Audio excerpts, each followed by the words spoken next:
My name is Mahealani3Mid. I was born and raised here in Ko'olaupoko. My family all lived mainly in Kaneohe, but also He'ia and Kahalu'u.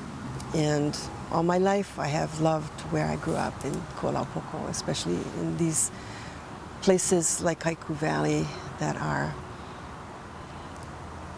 among the treasures that we hold dear.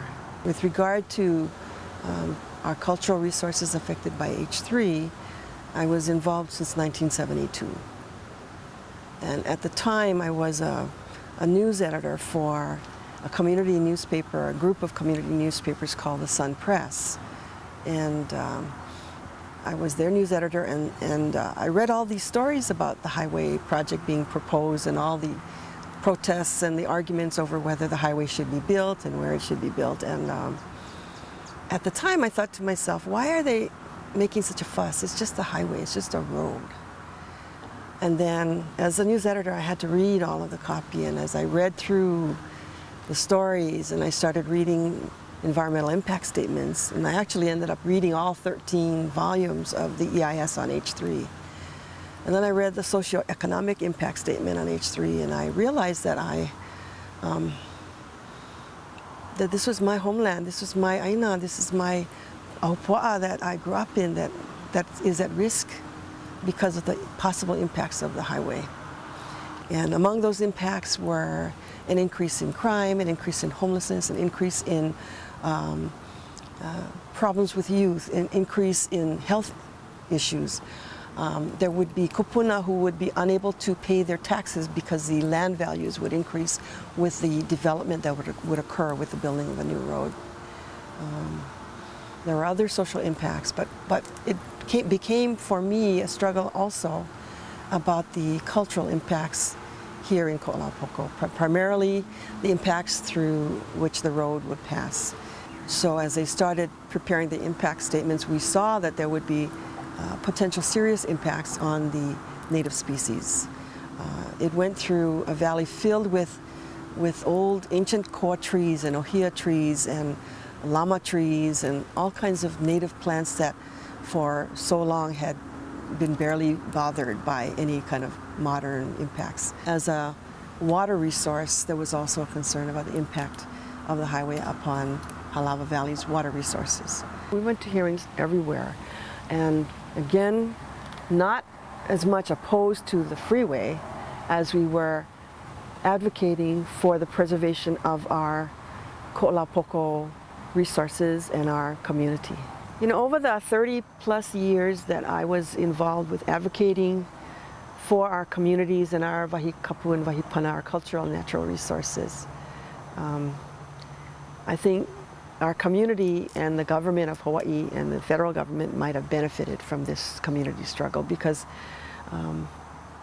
they learned that they had to be more responsive and to consult earlier with Native Hawaiians on projects that may affect cultural resources.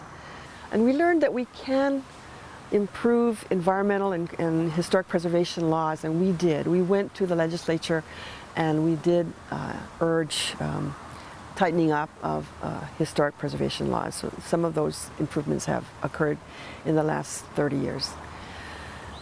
This project really connected me, not just with the things that we treasure and cherish about where we live here in Ko'olaupoko, but it connected me with my own history of our people, with understanding our cultural practices, our traditions, why we need to care about these things. It connected me with many wonderful practitioners who were part of the struggle. It connected me with many people in the community who may be non-Hawaiian but love the islands and the aina and respect our cultural values as well. And it also connected me with people who disagreed, who felt the highway was needed and would bring a lot of good for the community.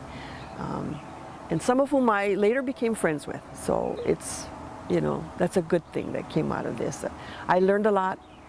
It's a long struggle. It's not pau yet till the story is told correctly from everyone's point of view. We hope we can bring closure to the mitigation plan, even though it's 30 years overdue. We said we want the true story about what happened in this. Number one, in the struggle over H3, we need to know the full story, both pro and con. You know, it's good to know the whole story. Number two, we need the true cultural story, what really was on the lands affected by the highway.